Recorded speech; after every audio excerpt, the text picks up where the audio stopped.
Sa mas pinaigting na kampanya ng pulisya kontra kriminalidad, arestado ang nakatalang top 1 municipal most wanted person ng Samar PNP dahil sa kasong statutory rape sa barangay Consolabaw, Hinabangan, Samar. Patrolwoman Maria Elena Singian sa report.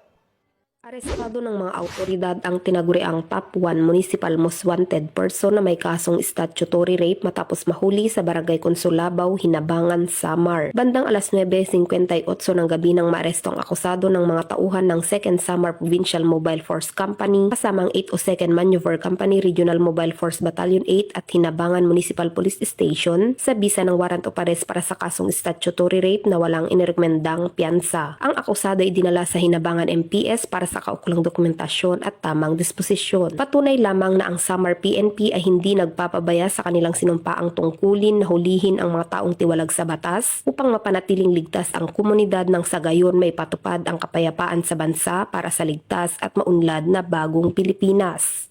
Mula dito sa Police Regional Office 8, ako ang inyong PNN correspondent, Patrolwoman Singian, alagad ng batas, tagataguyod ng Balitang Pulis.